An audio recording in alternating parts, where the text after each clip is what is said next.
O Leão agora é o mais novo integrante da Eagle Football. Estratégia multiclubes. E aí, quais são os riscos? Quais são as oportunidades? A gente conversa depois da vinheta.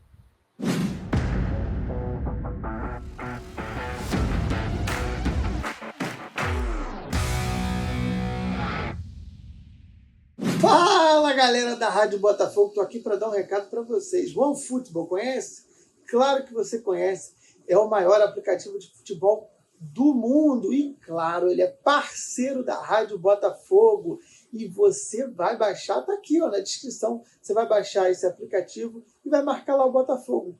Pronto, só isso. Você já vai receber notificações e estatísticas, notícias em tempo real e, claro, que você vai poder acompanhar muito mais. Temos todos os campeonatos estaduais, tem mercado de transferência também, tem Bundesliga ao vivo e exclusivo para você que está aqui no OneFootball. Daqui a pouquinho também está voltando a Champions League, então não perca essa dica. OneFootball, o maior aplicativo de futebol do mundo, hein? E tem novidade para vocês, fica ligadinho. É isso, valeu, cambada! Um abraço, fui! Olá, helenos e helenas, eu sou o Társilo Delfim, estou muito bem acompanhado aqui do Gajão e do Cello para a gente trazer mais alguns minutinhos de RB para vocês. Hoje a gente vai falar da estratégia multiclubes da Eagle Football e a gente vai falar também, não somente da Eagle Football, mas a gente vai falar também como funciona essa estratégia, quais são os riscos que ela oferece, quais são as oportunidades, porém, antes da gente começar o bate-papo aqui, eu quero pedir para você que ainda não deixou seu like, deixa seu like aí no vídeo, porque o seu like ajuda demais no crescimento do canal. Se inscreva aqui na Rádio Botafogo também, a gente está se aproximando aí dos 45.800 inscritos. E se você ainda não é membro da Rádio Botafogo, torne-se membro agora, você pode se tornar membro por menos de R$5. Tá vendo, galera? Só tem vantagens aqui na Rádio Botafogo, beleza? Ó, e não se esqueça do recado aí do dedo, do cara de dedo, hein? Baixa o aplicativo da OneFootball que você acha o link na descrição do vídeo aqui. Vamos lá, vamos conversar um pouco sobre essa tal dessa estratégia multiclubes, né, que a Eagle Football agora tenta se consolidar no mercado. Né? A gente já tem outros exemplos aí no mercado, mas eu vou colocar aqui essas duas feras para falar sobre os riscos e as oportunidades dessa estratégia. Fala, galera, saudações alvinegras e abraço glorioso a toda essa nação, juntos embolado pelo fogão. Cello, mais uma vez, prazerzão estar contigo aqui, Társilo. Vamos aproveitar essa entrevista do John Textor lá no Lyon, em que foi abordado sobre a estratégia multiclube do Lyon, e não só do Lyon, mas da estratégia multiclube de alguns conglomerados, vamos dizer assim, de alguns grupos, né, que fazem esse tipo de coisa, como é o caso da Eagle Football, e que foi um objeto de algumas críticas em relação, principalmente da torcida, não só do Crystal Palace, mas também do Lyon, né, uma preocupação com relação a isso, porque culturalmente os clubes são geridos de uma forma única, né, focado, todo mundo olhando o seu quintal. E quando você vem com uma estratégia nova dessa, em que você tem vários clubes donos, uma mesma pessoa, ou mesmo grupo econômico, né, donos de vários clubes, existe sempre aquela preocupação: pô, será que eu sou o queridinho, né, da joia da coroa? Será que eu sou o patinho feio desse processo? Será que isso vai ser realmente bom para mim? Né? Por que ele comprou esse time não, e depois que me comprou? Será que eles vão fazer as coisas certas? Então, para tudo isso, né, na entrevista do John Tex, ele tenta dar uma amenizada em relação a isso, mas no final do dia existem riscos e oportunidades, sem dúvida nenhuma. Né? Eu acho que até muito mais oportunidades que existe, principalmente olhando para o lado do Botafogo, né, olhando sob o ponto de vista do prisma do Botafogo, o Botafogo vai ter a oportunidade de ter o conhecimento de mercados mais desenvolvidos, né, de estar em contato com mercados do futebol muito mais desenvolvido, tanto na Premier League, que é o caso do Crystal Palace, como no mercado da França, apesar do futebol, o campeonato francês não ser um campeonato muito bom, né, ao contrário, na Europa talvez seja um dos piores, mas em compensação você tem uma estrutura administrativa já desenvolvida, com várias possibilidades de você fazer benchmark, de fazer comparações e buscar essas oportunidades de melhorar o que o Botafogo tem, melhor dizendo, que o Botafogo não tem, nunca teve e não teria se não tivesse essa possibilidade junto com o John Textor e principalmente em relação a esses clubes. Né? quando o Botafogo foi sondado pelo John Textor, a gente lembra bem, ele já era dono do Crystal Palace, desculpa, ele tinha 40% do Crystal Palace, ele já estava em namoro com o Benfica, querendo né, antes mesmo do Botafogo. O Botafogo já era o terceiro clube. Depois já tinha fechado com o Molenbeek uns dias antes, e aí depois surgiu o Porto e, por fim, o Lyon. Qual é a preocupação que a gente tem que ter? A gente tem que ter preocupação exatamente essa, é fazer com que todos os clubes, né, absorvam o que há de melhor em relação aos outros clubes dentro da mesma estratégia, e que ninguém seja prejudicado nesse sentido. Né? Não dá para usar, por exemplo, um clube, seja o Molenbeek, seja o Botafogo, ou seja o Crystal Palace, eu vou botar dessa maneira, como se fosse o Lyon, o clube mais importante, até pelo valor que foi pago, mas como clubes que fossem gerar novos jogadores, gerar oportunidade de ter jogadores que se transferissem para os outros clubes de uma maneira que aviltasse, que prejudicasse o clube aqui o Botafogo nesse caso. Né? Então, existe sempre uma preocupação, por isso que é importante a governança, mas depois a gente fala sobre isso, mas tem toda uma estratégia, na verdade, muito maior do que isso nós estamos falando, de que ter um clube competitivo, por trás disso tudo, tem uma estratégia financeira muito maior que a gente aborda daqui a pouco, não é, Thiago? Cara, a estratégia de multiclubes, é importante a turma aqui mais jovem lembrar, embora esse nome seja o nome mais recente, mas ela já existe no futebol há muitos anos, né? Os mais antigos vão lembrar do que o Parma fez, né? Lá nos anos 90, quando tinha o Parma na Itália e aqui no Brasil foi o Palmeiras e o Juventude, né? Ali teria que fosse um primeiro embrião de uma estratégia de multiclube, né? Qualquer estratégia de MCO, como chama que são os multiclubes, ela parte da premissa financeira, como o Gajo falou, ela tem que fazer sentido econômico, né? Todos esses caras que estão montando estruturas de multiclubes, e aí você tem as mais famosas, né? Chamamos assim, as mais famosas é a do próprio City, né? Que é do City Football Group, e a do Red Bull, né? Que são as duas mais famosas, que basicamente o que é o multiclube? São estruturas de clube de futebol que disputam ligas diferentes ao redor do mundo e que buscam, a partir disso, sinergias operacionais, né? E vantagens que possam ser compartilhadas entre seus membros, né? Você pode ter um multiclube com os chamados flagships, né? Com ou sem, né? No caso do City Group, claramente o Manchester City é o flagship do grupo, né? O clube mais importante dessa relação.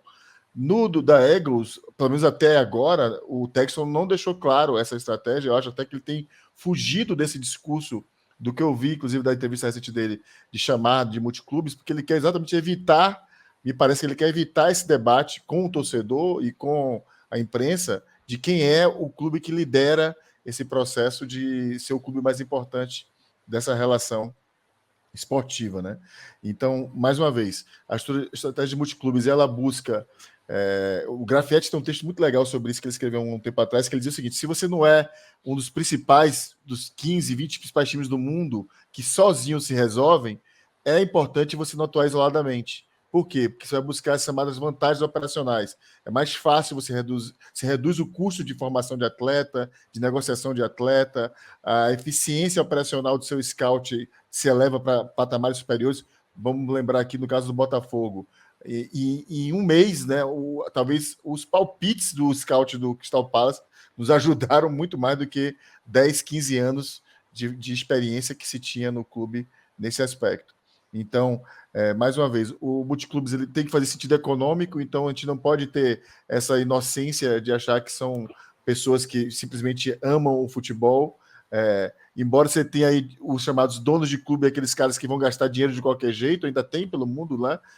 A gente tem aí clubes onde o Estado é dono daquele clube e põe dinheiro de qualquer jeito.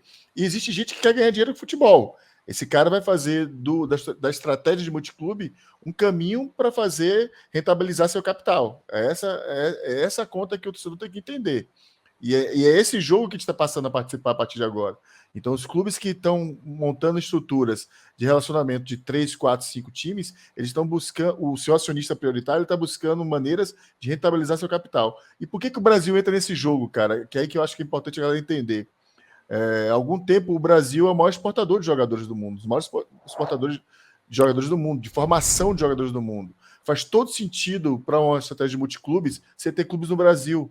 Você está buscando na sua matéria-prima, né? A que mais alimenta o futebol mundial, jogadores para alimentar esses clubes que fazem parte da estratégia de MCO. Então, o City, quando vem buscar na América do Sul, alguns clubes, vem buscar o Bahia aqui no Brasil, o Red Bull, quando também vem para o Brasil, vem buscar o Bragantino, e o Textor, quando faz esse movimento para buscar o Botafogo, o 777, quando faz o movimento para buscar o Vasco, todos eles estão em busca de uma estratégia muito clara. Onde é que está a matéria-prima que forma jogadores que vão alimentar esses clubes e vão ser o principal ativo desses clubes no futuro. Acho que a primeira mensagem é por aí. Beleza, mas eu acho que o que todo mundo precisa saber é o seguinte, já que a gente está falando de riscos e oportunidades, eu quero saber sobre riscos. Cara, eu acho que o risco que todo torcedor do Botafogo deve dormir mal todos os dias diz respeito ao papel do Botafogo nessa estrutura de multiclubes que está sendo formada, né? Então, mais uma vez, multiclubes é uma estrutura de clubes espalhados pelo mundo disputando diferentes ligas. Mas tem um cara que é o investidor disso, e ele vai botar dinheiro em diferentes proporções, diferentes medidas nesses clubes. Onde é que ele bota mais? Para isso tem um nome na história de multiclubes. Não, tem um nome no mundo econômico, financeiro, chama flagships. Qual é o clube que vai liderar esse processo? O risco que o Botafogo tem nessa história é a gente não ser, se é que o Textor vai montar uma estrutura que tenha um flagship, a gente não ser esse clube, a gente ficar para trás, né, sendo um clube periférico na órbita do que é o multiclubes do Eagles, e ser um clube que vai receber aportes financeiros modestos, jogadores que não vão transformar o Botafogo num time realmente competitivo, que é o sonho da sua torcida. Beleza. Agora, levando-se em consideração falas anteriores do Textor, que ele pretende fazer com que o Botafogo seja competitivo e uma das receitas de sucesso que ele tem de fazer com que todos os seus clubes ganhem, todos os seus clubes sejam vencedores, a gente pode ficar menos preocupado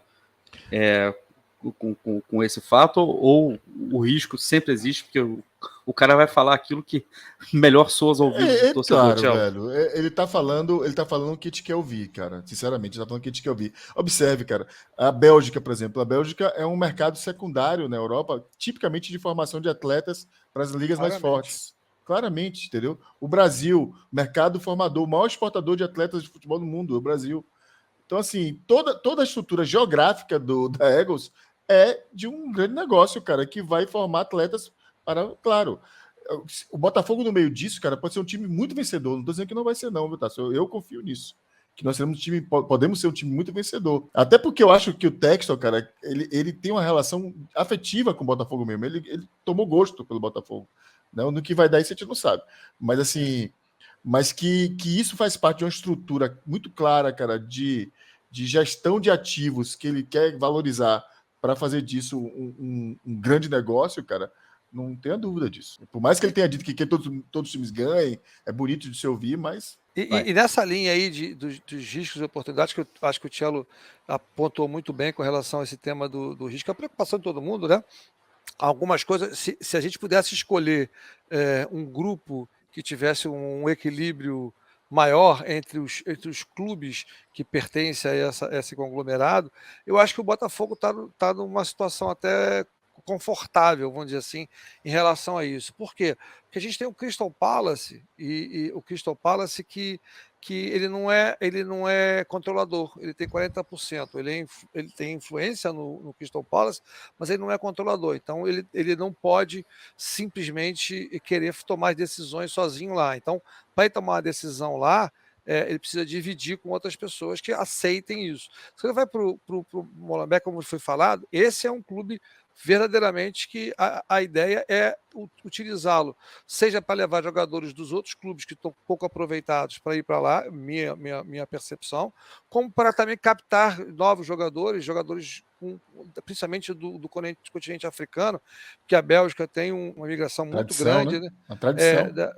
Por tradição, o Congo Belga, todos os países da África que falam que falam francês, né, de maneira geral, e que migraram lá para a Bélgica, os descendentes e tal, que está espalhado na Europa inteira. A França é o sinônimo disso, é a cara desse tipo de coisa. Na França, principalmente, você vê claramente esse tipo de migração de culturas, inclusive. Então, o Molenbeek é mais ou menos para isso. Você tem o Lyon, que está no mercado secundário, talvez não seja nem secundário, porque o mercado da França não é o mercado, talvez seja a terceira ou quarta força, talvez quarta força do mercado europeu. Esse tem, apesar de ser um clube com um poder de investimento teoricamente maior, de ter uma visibilidade melhor para o John Textor, onde ele vai poder gerir, porque ele é majoritário do negócio, ele é o controlador desse negócio. Esse talvez a gente tivesse um risco associado a gente aqui do Brasil, o Botafogo ser um gerador de recursos, de novos jogadores, de fazer uma ponte para a Europa através do Lyon, porque ele não pode fazer isso através do Crystal Palace de maneira independente, mas ele pode fazer isso para o Lyon. Isso é um risco? Mas também é uma oportunidade, porque é uma oportunidade de um jogador do Botafogo que não esteja sendo bem aproveitado, poder em termos de mercado, dar visibilidade a ele. Né? Ele já se falaram várias vezes, algumas pessoas falaram sobre o Matheus Nascimento, que no Botafogo ainda não apresentou, não conseguiu ainda mostrar tudo que era esperado dele, ele não conseguiu mostrar dentro de campo ainda, mas pode ser que se ele tiver uma oportunidade num clube desse lá na Europa, ele consiga desenvolver e valorizar tanto para ele quanto para o Botafogo. Mas o que eu acho mesmo é que o Botafogo, e repito, em virtude do amadurecimento, da forma de gestão, né, já implementado no Lyon, comprovadamente, como a gente falou na live do DNA, em que você consegue ter grupo, ele é grande formador de jogadores que ajudam que entram e jogam no time profissional, assim como o próprio Crystal Palace, que também trouxe para a gente, já bem abordado aqui pelo Cello, com relação à parte de scouting, que a gente utilizou muito bem isso e tem utilizado. Então, assim, a sinergia, que é a palavra da moda, quando vez que você fala sobre esse tipo de grupo, a sinergia, quer dizer, tudo aquilo que pode ser aproveitado entre os grupos e fazer com que todos eles cresçam juntos, a oportunidade é muito grande. Mas, no final de tudo, o que vai fazer o Textor tomar a decisão que para ele é a melhor é aquilo que faz mais sentido econômico e financeiro. Não tenha dúvida disso. Por isso se fala muito no IPO. A gente fala que ele vai fazer o IPO desde lá de trás, né? Desde quando a gente fala assim, no final do dia ele vai pegar juntar os clubes, vai montar um business plan, está montando agora, fazendo um PowerPoint do que seria esse grupo Eagles Football em relação à projeção de resultado, para poder esperar o momento certo para fazer o IPO. O IPO não é quando você quer fazer, é quando o mercado está com apetite para receber IPOs, para poder investir, procurando investimentos, oportunidades de ganhos em função de abertura de capital de empresas que têm potencial, que estão fora do mercado. Então, isso é um momento que quem escolhe não é o dono da empresa, não é o Textor, por exemplo, é o próprio mercado que sinaliza e ele tem que estar atento para isso. Ele estará atento, porque ele quer, na verdade, abrindo capital na Bolsa de Nova York, por exemplo, ele vai atrair novos investidores que irão diluir o risco dele, porque ele tem um risco de capital investido nesse negócio, e, consequentemente, trazer recursos novos para crescimento do negócio. Não é só para diluir o risco dele, porque ele vai diluir, ele botou o dinheiro dele no fogo, né? Mas, principalmente, o objetivo é fazer com que esse grupo econômico, através de novos recursos, de novos acionistas, sejam capazes de alavancar o Botafogo, o Lyon, o Crystal Palace. Tá vendo, galera? Conteúdo de qualidade, com essa qualidade, você só encontra aqui na Rádio Botafogo. Gostou? Deixa seu like, se inscreva aí no canal e a gente volta a qualquer momento com mais alguns minutinhos de RB. Um grande abraço. Fomos!